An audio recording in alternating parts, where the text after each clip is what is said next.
current sophomores and juniors that are in our program. Awesome. Let me just say a word or two.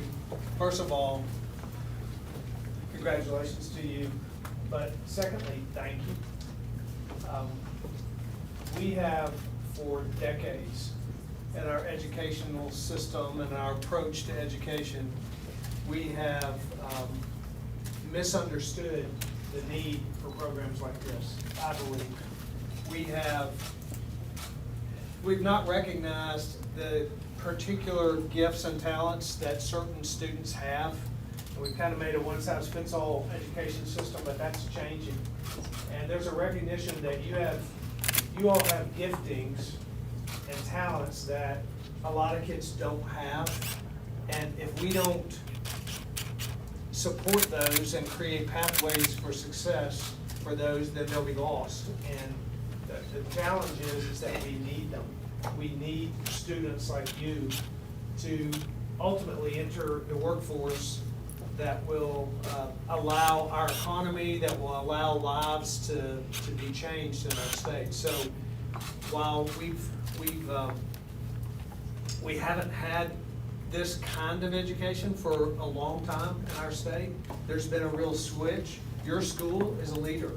This program and what you're a part of is providing metrics and data that's going to inform the way we do schools all across the state. I started something a couple years ago, or brought forth a piece of legislation called the GIVE Act, the Governor's Investment in Vocational Education Act, with the very idea that students with the giftings and the talents and the skills that you have we have got to develop those students to provide you with opportunities going forward. I love this. I love what's happening right here. You all are the embodiment of something that needs to be happening all over the country and all over the state. And you know what else I love that's happening in my hometown and in my school? Goes through all the different stages. And then to better demonstrate, we have a video of kind of animation of everything that we made. How does where does the detection occur for, and how is that done? So when the car gets to this point, what is it detecting? It's all based on time. Yes. Based on the speed of the How fast? A liquid tank sorter. a liquid what? A liquid tank sorter. Yep. It's supposed to distribute 3 liquids to 3 different places. Unfortunately, our density sensor broke up here yesterday, and we had to make do with what we had. So we created a program to where water will still be delivered to that tank right there. Oh yeah, remind Sebastian, just in case, you might want to take that just a little bit. You warned me, didn't you? I did. Hey, you might. That's all we had to do. No, put the cup there. Put the cup there and get the close again. There we go.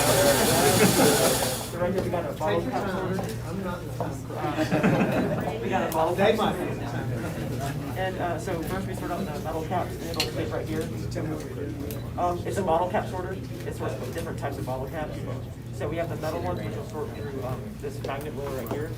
Then we have the tall, like double stacked ones, will get pushed off by this piece of wood right here. And then we have a sensor right here that senses the difference between the reflective and non-reflective ones. So if we have a reflective one right here, What kind of a sensor is that?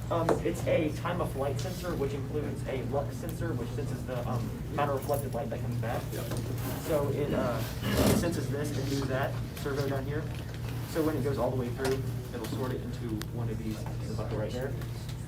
And after about 6 seconds, it'll come back, and if we put one of these ones on, it'll go through and sort into this bucket. It's a plastic one that's not as reflective Yes. as the can I see it work? Yes.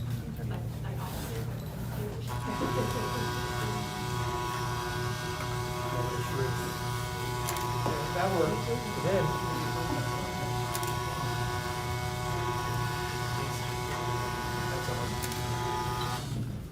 That's awesome. That's great, though. Every one of these is fascinating. You learn these people. Exactly. And then you take that. You take your Robotics on it, and then we'll finish right. So, this is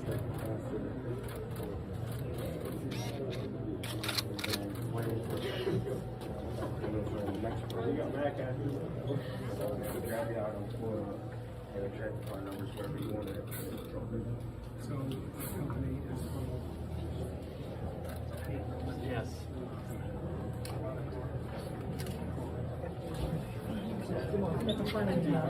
Kind of tight.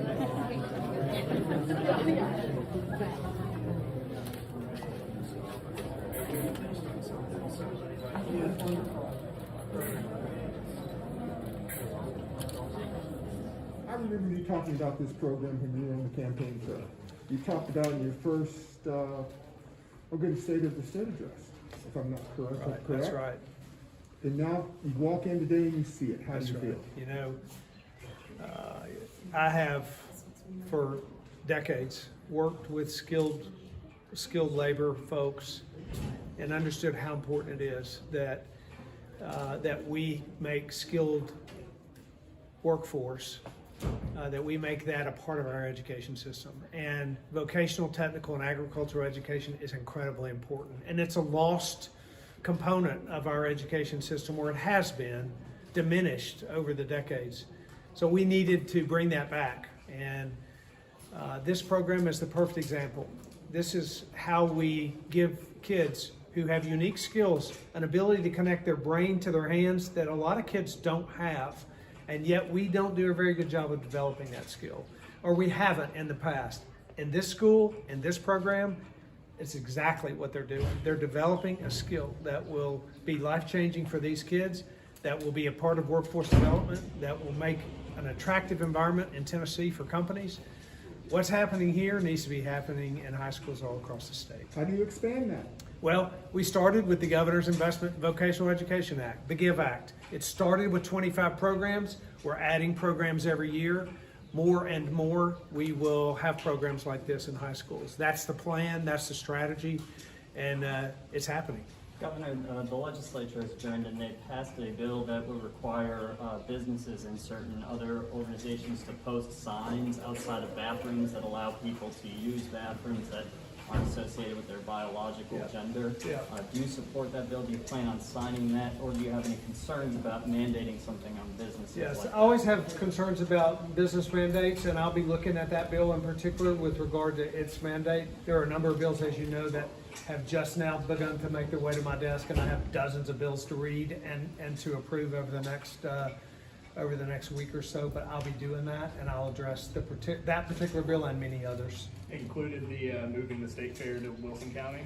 We're encouraged and excited to have the best state fair in the country, and that will happen as we develop out the state fair in Wilson County. I think it's a good move. I think it'll create another opportunity for the nation to see our state, and it ties into what we're talking about here, which is vocational, technical, and agricultural education. Ag is the largest economic driver in this state, and we need to showcase agriculture, and the new state fair will do just that. Yes. Governor Lee, quickly tell us how proud you are of Fairview High School and the work they've done here. Well, you know, I went to school at Fairview. I did not graduate from Fairview High School, but I grew up in this community, and I went to school here, and I'm proud of what's happening here because this is a model for the state. What's happening here is exactly what ought to be happening all across the state, and frankly, all across the country. And what they've tapped into is the recognition that kids have different skill sets and they have different talents and giftings, and we need to shape an education system that matches the uniqueness of our children. We need an education system that's focused on kids, and that's what they're doing here, and it's creating pathways of opportunity for many of these kids in this program. I'm incredibly proud of this program, and that's why we're here today, and we want there to be more like it.